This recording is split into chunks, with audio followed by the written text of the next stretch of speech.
बिस्मिल्लाहिर्रहमानिर्रहीम अस्सलाम वालेकुम दोस्तों, वेलकम कहते हैं आपको अपने यूट्यूब चैनल पर। सऊदी अरब के दो ब्रेकिंग न्यूज़ लेके आप दोस्तों की खिदमत में हाजिर हूँ। फ्रेंड्स, आज की इस वीडियो के अंदर बैरून को जाने वालों के लिए आज दूसरी अच्छी अपडेट आप दोस्तों के साथ दो अच्छी अपडेट इस वीडियो के अंदर शेयर करूँगा। और दूसरी अपडेट क्या है, इस वीडियो के अंदर मुकम्मल तफसीलात के साथ हम आप दोस्तों के साथ इस वीडियो को शेयर करेंगे। तो दोस्तों, वीडियो को जाने बनने से पहले अगर आप हमारे चैनल पर पहली बार आए हैं तो चैनल को सब्सक्राइब करने का साथ साथ बेल के आइकन को प्रेस करना बिल्कुल भी ना भूलिएगा। जो भी हम लेटेस्ट वीडियो बनाएंगे उसका नोटिफिकेशन आप दोस्तों तक हर वक्त पहुंचता रहेगा। वीडियो को लाइक कीजिए और ज़्यादा से ज़्यादा अपने दोस्तों के साथ भी इस वीडियो को शेयर करना ना भूलिएगा। तो दोस्तों, वीडियो का आगाज़ करते हैं। तो दोस्तों, बैरून मुल्क जाने वालों के लिए एक दूसरी बड़ी खुशखबरी सामने आ चुकी है कि सऊदी अरब के अंदर जो वैक्सीनेशन मंजूर की हुई थी, पाकिस्तान में एस्ट्राजेनेका 40 से ज़्यादा लगाए थे, मगर अभी उसकी भी तादाद कम हो गई थी। और वो जो सऊदी अरब के अंदर जाना चाहते हैं या गैर मुल्की वर्कर्स हैं जो सऊदी पाकिस्तान से हट के दूसरे ममालिक में जाने की ख्वाहिश रखते हैं,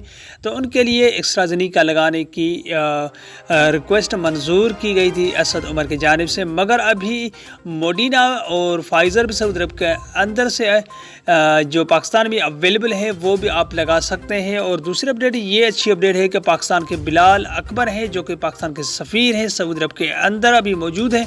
उन्होंने ये अनाउंसमेंट किए थे कुछ दिन पहले या कुछ दिन बाद, ईद से पहले या ईद के बाद फ़्लाइट्स बहाल कर दी जाएंगी। फ़्लाइट्स बहाली के बाद पीआई की जानिब से भी इशारा दिया गया है कि शेड्यूल हम इशू कर रहे हैं, बुकिंग भी चालू हो चुकी है। और आपके लिए ये ऑफ़र है कि आप अगर टिकट पहले ले चुके हैं, रिफ़ंड आप उसका करवा सकते हैं, फ्री भी करवा सकते हैं। तो दोस्तों, ये बहुत बड़ी अच्छी अपडेट है। ये 2-3 अपडेट जो इस वीडियो के अंदर हमने आप दोस्तों के साथ शेयर की। तो दोस्तों, ये थी आज की अपडेट। मिलते हैं नेक्स्ट वीडियो में। Bye bye.